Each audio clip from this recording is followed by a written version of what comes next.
بسم اللہ الرحمن الرحیم۔ فصل المفعول فیہ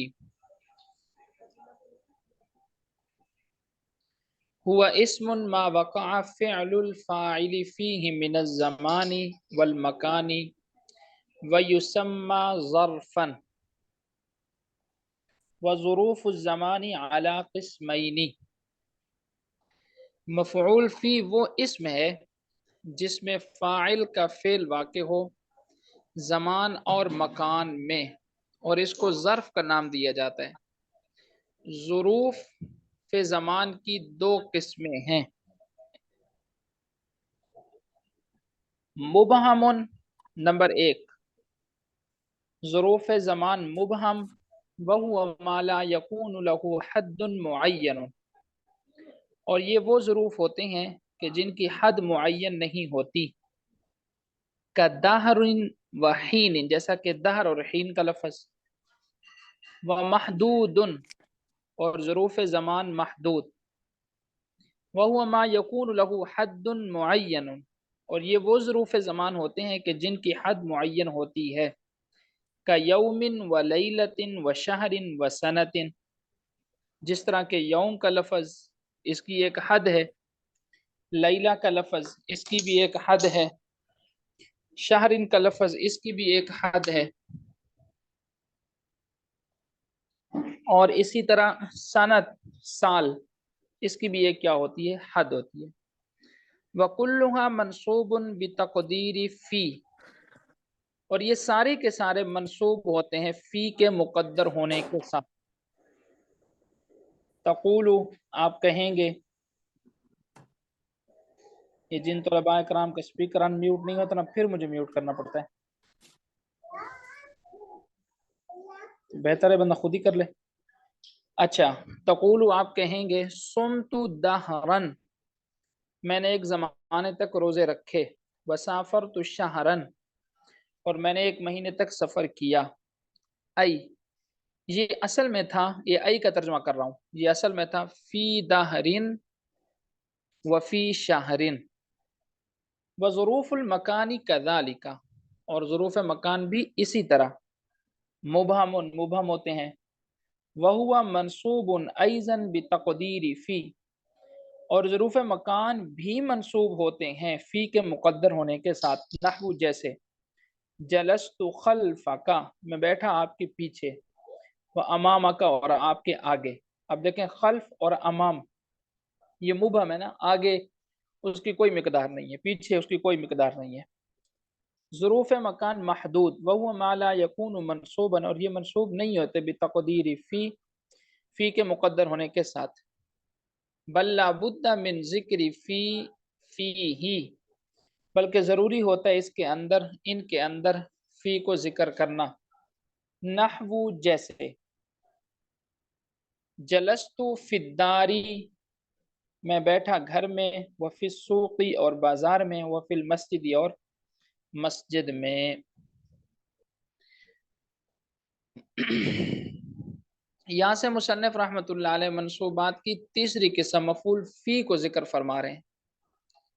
اس میں مصنف رحمۃ اللہ علیہ نے دو باتیں ذکر کی ہیں، نمبر ایک مفعول فی کی تعریف، اور نمبر دو ظرف زمان اور ظرف مکان کی قسمیں اور ان کا اعراب۔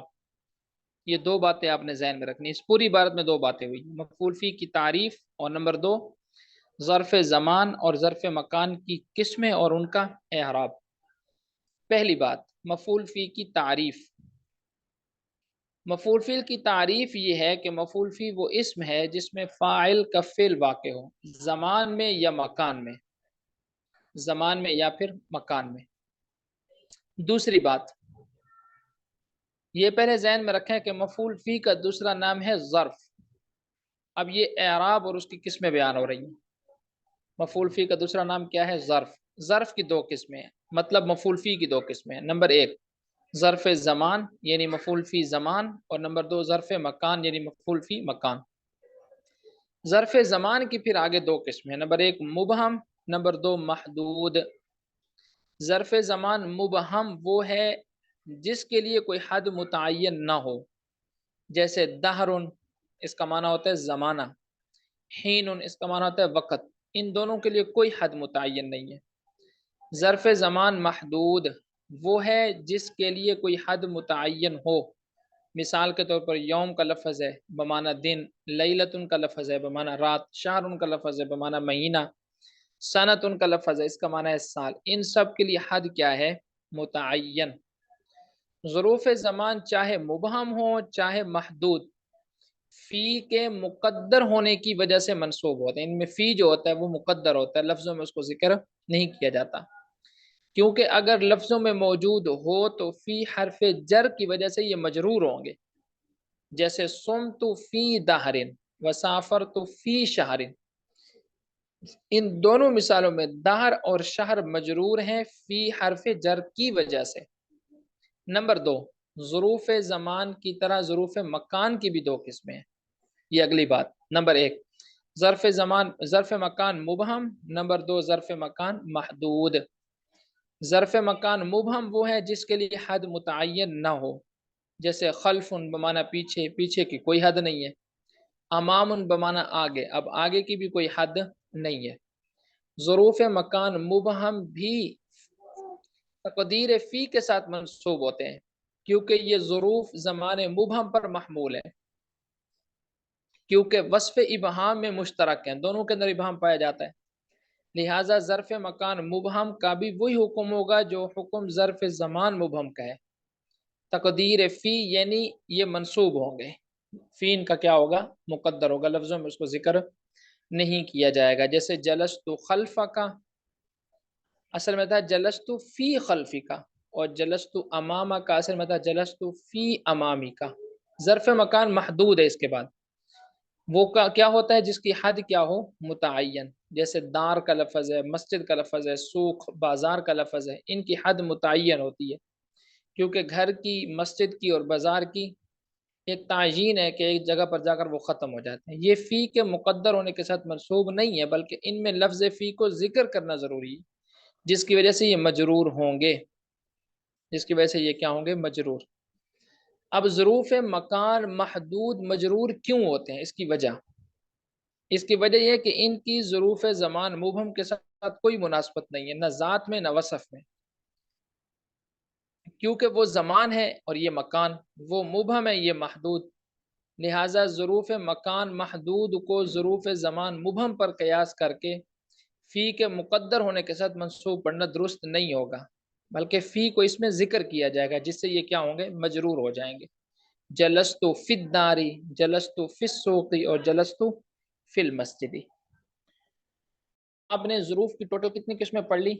4 ظروف، ہر ایک کی دو قسمیں ہیں نا، ظروف زمان اور ظروف مکان، پھر ظروف زمان کی 2 قسمیں مبہم محدود، اور ظروف زمان کی 2 قسمیں مبہم اور محدود، باقی سب منصوب ہوتے ہیں سوائے ظروف مکان محدود کے، کہ ظروف مکان محدود جو ہے یہ کیا ہے؟ فی کے ذکر کرنے کے ساتھ کیا ہوگا؟ یہ مجرور ہوگا۔ فصل المفعول له هو اسم ما لأجله يقع الفعل المذكور قبله وينصب بتقدير اللام نحو ضربته تأديبا أي للتأديب وقعدت عن الحرب جبنا أي للجبن وعند الزجاج هو مصدر تقديره أدبته تأديبا فجبنت جبنا۔ پہلے ترجمہ دیکھ لیں۔ المفعول له ہوا اسم، وہ اسم ہوتا ہے، ما لاجلہ جس کی وجہ سے، ہوا اسم ما وہ اسم ہوتا ہے کہ جس کی لاجلہ وجہ سے، یقع الفعل المذکور قبلہ فعل کو ذکر کیا جاتا ہے اس سے پہلے، وینصب اور مفعول له بھی منصوب ہوتا ہے بتقدیر اللام، لام کے مقدر ہونے کے ساتھ، نحو جیسے ضربتہ تعدیبا میں نے اس کو مارا ادب سکھانے کے لیے، وقعدت عن الحرب اور میں جنگ سے پیچھے رہا، جبنن بزدلی کی وجہ سے، ای للجبن بزدلی کی وجہ سے، وعند الزجاج امام زجاج رحمۃ اللہ علیہ کے نزدیک ہوا مصدر مفعول له وہ مصدر ہوتا ہے، تقدیرہ اس کی اصل تقدیری عبارت ہوتی ہے ادبتہ تعدیبا وجبنت جبنن۔